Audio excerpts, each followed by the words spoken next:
Welcome sa Tagalog Horoscope, ang iyong gabay sa pang-araw-araw na buhay. Dito, hatid namin ang iyong horoscope araw-araw. Alamin kung ano ang naghihintay para sa iyo sa pag-ibig, trabaho, kalusugan, at swerte. Samahan kami para mas maunawaan mo ang mensahe ng universo para sa iyong araw. Huwag kalimutang mag-subscribe, i-like ang aming mga video, at i-share sa iyong mga kaibigan. Simulan natin ang araw ng may inspirasyon mula sa mga bituin.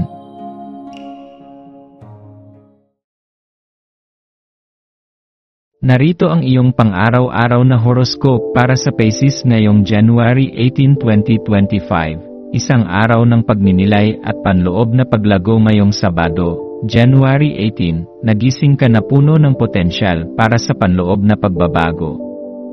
Habang ang buwan ay nananatili sa Virgo, hinihikayat ka ng kanyang mainat at masipag na enerhiya na yakapin ang hamon ng personal na transformasyon.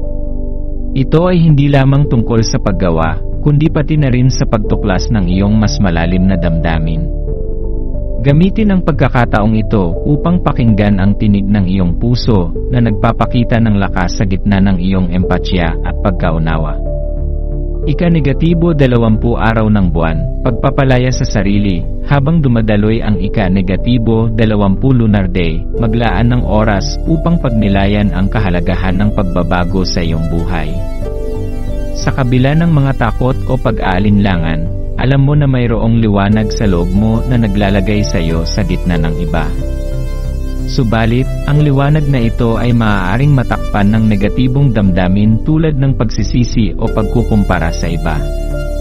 Ang araw na ito ay paalala na kailangan mong alagaan ang iyong sarili.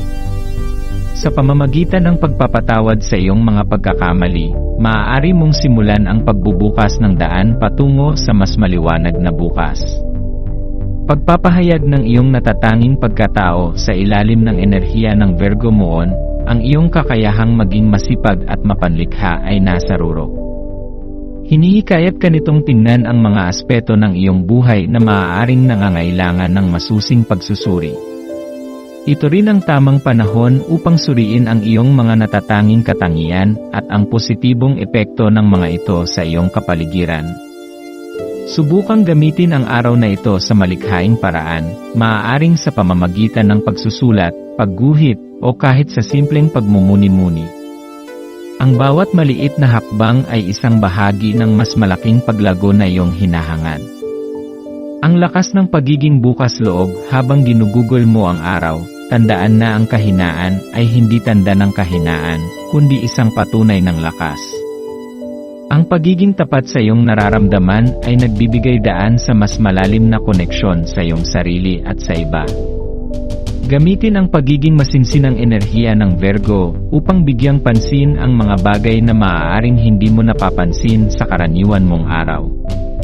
Ang bawat detalyeng iyong mapapansin ay maaaring magdala ng mahalagang aral o inspirasyon na makakatulong sa iyong paglalakbay. Pagwawakas ng araw, yakapin ang pagbabago sa pagtatapos ng araw na ito, maglaan ng sandali upang ipagpasalamat ang iyong mga natutunan. Ang bawat sandali ng pagsisikap at pagmumuni-muni ay bahagi ng mas malaking larawan ng iyong personal na pag-unlad. Huwag kalimutang magbigay ng oras para sa iyong sarili, mga tahimik na sandali ng pagninilay na magdadala sa iyo ng kapayapaan. Yakapin ang mga pagkakataong dumating ngayong araw bilang mga hakbang patungo sa isang mas masigla at mas malalim na ikaw. Sa araw na ito, pahalagahan ang iyong paglalakbay, sapagkat ang bawat hakbang ay isang patunay ng iyong lakas at kakayahang magbago.